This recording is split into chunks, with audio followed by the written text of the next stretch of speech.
Saints fans, Cammy Saint here, back again with another video bringing you the preview for the West Bromich Albion versus Southampton game. This Monday at 6 PM tomorrow. Let's crack on with the video. A bit of team news. Now, I don't know where you guys stand. I think we should rest some players against West Brom. And you're probably thinking, no, they beat Chelsea, they scored 5 against Tuchel's side, you know, we need our best team to get 3 points. In 6 days' time, following Monday, we have the semi-final. Would you risk injuring some of our best players in the West Brom game only to crash out of the FA Cup semi-final? It's a big risk, and we're also looking at some signings this summer with a budget of 10 million or less, so we're not going to be breaking the bank this summer, unfortunately. Although 30 million could be spent on one player, which could be below average. You could get 3 players for 10 million for that, and they'll be wonder kids or players that can be great in the future. It's a big gamble. I think Ralph is making the most of what he's got, and he also said in the press conference that he doesn't need to sell our best players in order to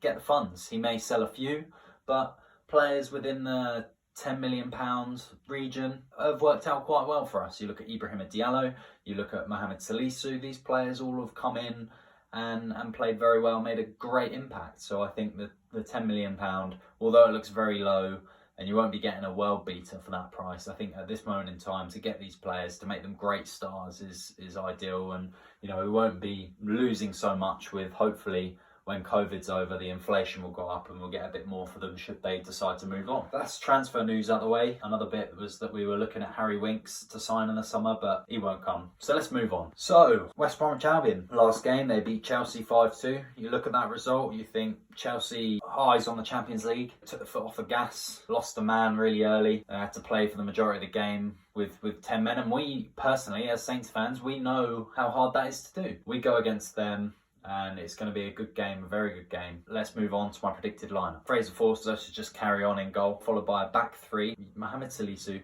Yannick Vestergaard and Jan Bednarek. The midfield: Ryan Bertrand, Ibrahima Diallo, James Ward-Prowse, Dewey Armstrong. On the right hand side, Nathan Redmond, and then up front, Minamino and Che Adams. Get Minamino, have a nice run out, might be able to do some bits against West Brom, but I think that's a team that will go forward. All eyes should be on the FA Cup, but again, this is a winnable game. It's a very winnable game, and we need to get to that 40-point mark. I know we've got a game in hand over Burnley, who are just 3 points below us. So if we were able to extend that mark, it puts us a little bit closer to safety. We all want a cracking FA Cup weekend. That's what we should target. But anyway, Saints fans, let's move on to my score prediction. I think we'll possibly come away with a 2-1 victory. Both teams will be in it for a long time, but I reckon we'll just edge it out again like we did at Burnley. I'm happy to take a point from this one.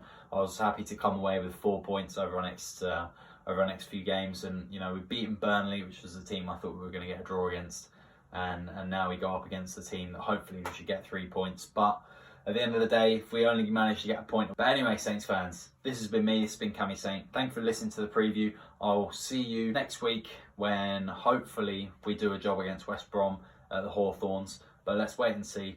Come on, you Reds. Let's bring